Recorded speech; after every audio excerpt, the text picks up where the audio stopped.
اوکی صدای من داره میگیره حسین؟ خب بگو دیگه جلو دوربین.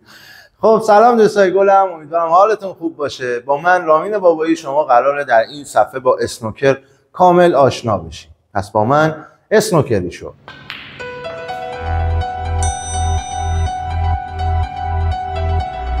این دوتا انگشت اشاره و شست ما، این قسمت پردش باید کاملا چوب رو لمس کنه.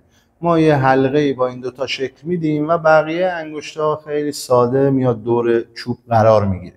یعنی از جلو کاملا شبیه مشته ولی از پشت کاملا تو خالیه. یعنی این فضای این قسمت دست من با چوب با هم دیگه تاچ نیست. چوبو سفت نمیگیرم، فشارش نمیدم، کاملا شل و راحت.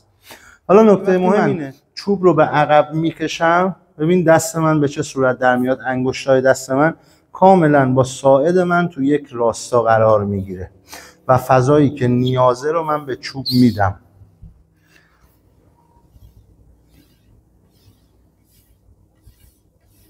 یعنی فشار اولیه ما توی کیوینگ کردن از سمت انگشتای جلو به چوبه. ما سعی می‌کنیم با این قسمت چوب رو مهار کنیم و بگیریم و وقتی چوب رو عقب میبریم ببینید با این قسمت سفتی دوتا انگشتای من سعی می‌کنم چوبم رو نگه دارم که چوب از دستم نیفته. دقیقاً بعد از ضربه فشار ما کاملا عکس میشه. یعنی به جای اینکه این دوتا انگشت جلو کماکان به چوب فشار بیاره، اینا شل میشن و انگشت آخر و انگشت حلقه و در نهایت انگشت میانی ما چوب رو میگیره و کاملا مهارش میکنه تا انرژی که پس از ضربه ما به کیوبال برمیگرده سمت چوب دقیقاً اینجا خنثی بشه و ضربه رو ماهیتش بره. من سعی میکنم روی این خط میز، شما حالا میتونید رو خط بال کم این کار رو انجام بدید، روی خط میز نوک چوب، ته چوب و دست عقبم رو قرار میدم و سعی میکنم یک کیو اکشن صاف و مرتب داشته باشم.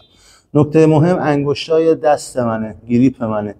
ببینید من سعی میکنم وقتی دستمو تا آخر باز میکنم انگشتای من دقیقاً در راستای ساعدم قرار بگیره تا به مچم فشار نیاد. اگر من موقع عقب بردم بخوام کماکان چوبم رو بسته نگه دارم، میبینید که به این قسمت مچ من فشار میاد و مچ تو یک فشردگی خاصی قرار میگیره. پس خیلی مهمه که دست کاملا آزاد و رها باشه، به خاطر اینکه چوب تقریبا 300 350 400 گرم وزنشه و میشه گفت که تقریبا 4 برابر کیوبال وزن داره. پس ما اصلا نیازی نداریم تو بازی اسنوکر یا بیلیارد بخوایم ضربمون رو با نیرو انتقال بدیم. فقط کافیه که با شتاب این کار رو انجام بدیم. حالا متناسب با نیازمون در شرایط‌های مختلف این شتاب میتونه زیاد، کم یا متوسط. اما نکته مهم دقیقاً بعد از ضربه است که ما باید چوبمون رو کنترل کنیم تا ضربه روی ماهیتش زده بشه. وقتی از ماهیت ضربه صحبت میکنم یعنی فرضاً اگر ما به مرکز کیوبال داریم یک ضربه میزنیم قرار استاپ بشه، میشه ماهیت ضربه. یعنی من یک شتابی رو باید بدم به کیوبال و متناسب با اون شتابی که برمیگرده چوبم رو بگیرم تا خواسته من عملی بشه و فرضاً کیوبال به حالت استاپ در بیاد. یا حتی اگر میخوام استان ران بزنم به مرکز کیوبال، یه استانی بزنم که کمی چوبم رو فالو کنم، چه شتابی بدم و به چه میزانی باید چوبم رو بگیرم تا خواسته من عملی بشه.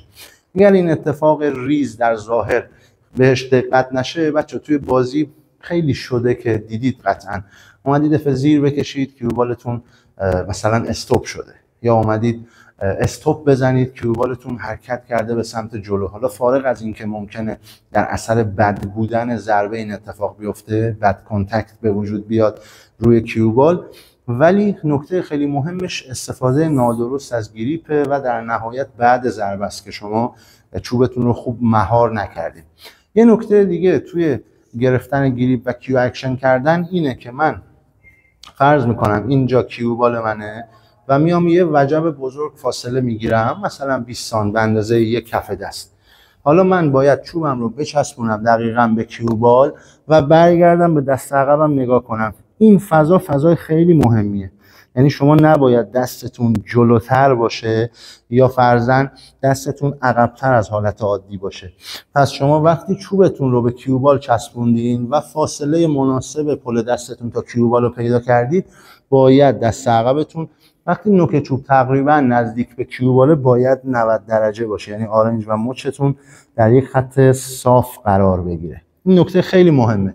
حالا هنگام کیوینگ کردن خب ما شورت فیدرز داریم، یعنی حرکات کوتاه که میتونیم صحت و سقم ضربه رو بخوایم بررسی کنیم، اینکه سر هر ضربه چند بار این کار رو انجام بدیم.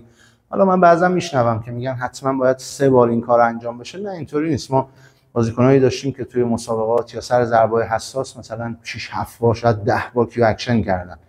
این کاملا سلیقه‌ایه، ولی اصول استانداردش 3 تا 5 باره که شما وقتی چوبتون رو حرکت میدید در واقع باید به این فکر بکنید که من چه کارهایی رو دارم انجام میدم رو ضربه و اصلا این کیو اکشن من برای چیه.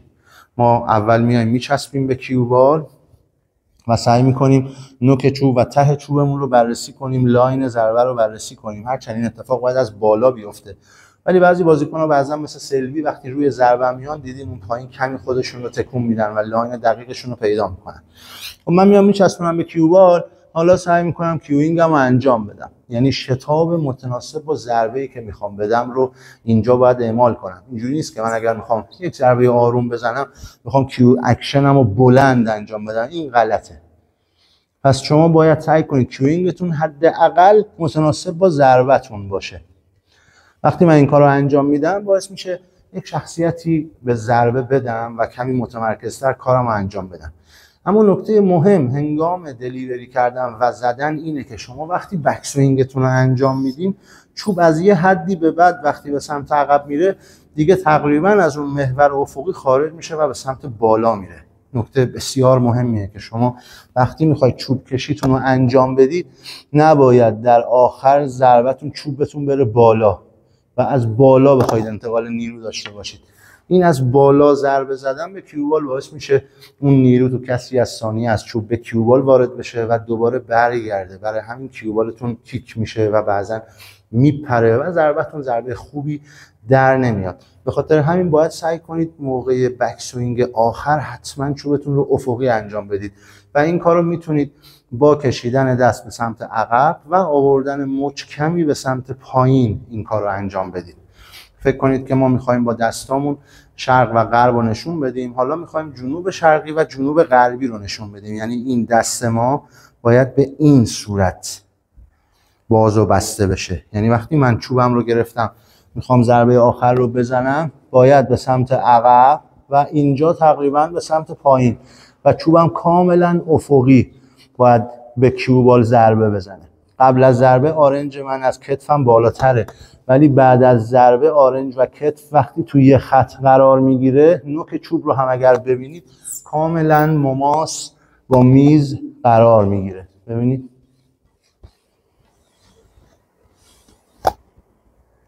این افقی ضربه زدن باعث میشه که شما بتونید تمام محاسباتی که کردین رو عملی کنید و بتونید یک ضربه خیلی خوب رو بزنید.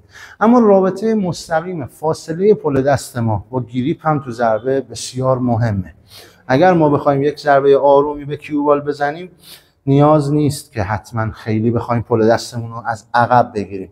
ما میتونیم دستمون رو به جلوتر بیاریم، ولی طبیعتا وقتی پل دستمون میاد جلوتر گریپمون هم باید تقریبا بیاد جلو.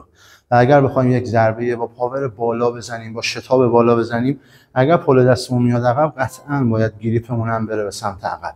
پس این دوتا کاملا رابطه مستقیمی با هم دارن. اگر پل دستتون رو خیلی نزدیک میگیرید سعی کنید چوبتون رو هم به سمت جلو بیارید. اینا نکات بسیار مهمیه بچه‌ها توی اسنوکر. خیلی مهمه که شما نکات پایه‌ای رو رعایت کنید. بسیار بسیار مهمه که ما بتونیم کیوینگ خوبی داشته باشیم، یک حرکت با ریتم ثابتی داشته باشیم و درست بتونیم به کیوبال ضربه بزنیم.